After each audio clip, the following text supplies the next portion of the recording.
This is another episode of Ask Jade. I'm going to be covering some common contract disputes this time. Some common disputes are non-payment of goods and services, of course, that the contracted goods or services are below the quality or different than expected in the contract, or being asked to perform outside the scope of the contract. Quick on that, if you're ever asked to perform outside the scope of the contract, don't do it.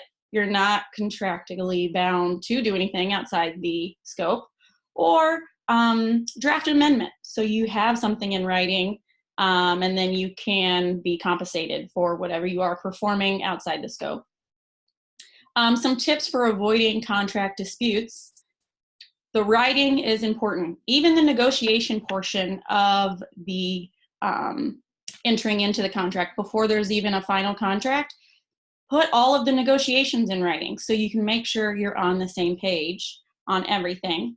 It's a good way to keep track of the history of the offers, amounts, product, prices, other important terms, and then of course put the final contract into writing.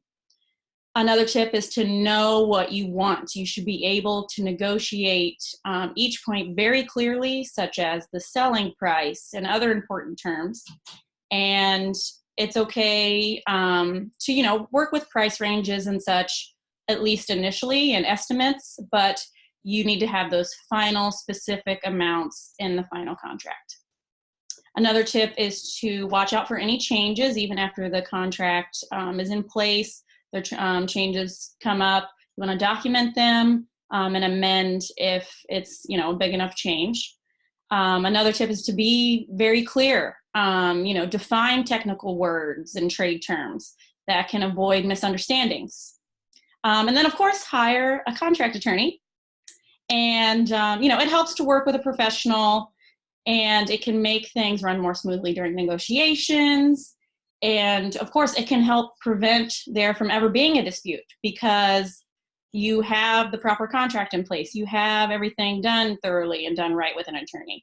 And then in the event there is a contract dispute, you already have that lawyer on hand.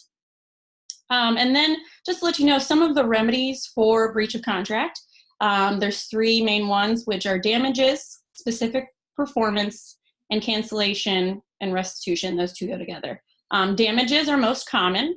The court aims to put the non-breaching party back in the position they were before the breach occurred with damages.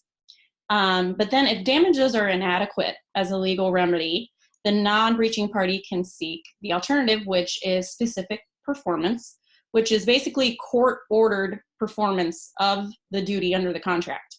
They can't do this for services because that turns into forced labor, but it's most commonly used in land transactions. You contracted to buy a piece of land and the person has breached, they're not following through. Land is found to be very unique. That's when specific performance could come into play and be a remedy. And then last is cancellation and restitution, where you can cancel and sue for restitution.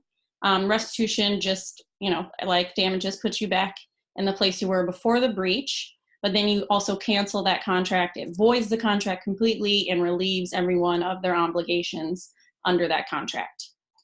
So there's a few legal tips for you about contracting, and of course, if you ever have any specific requests or concerns, please reach out to me or another attorney.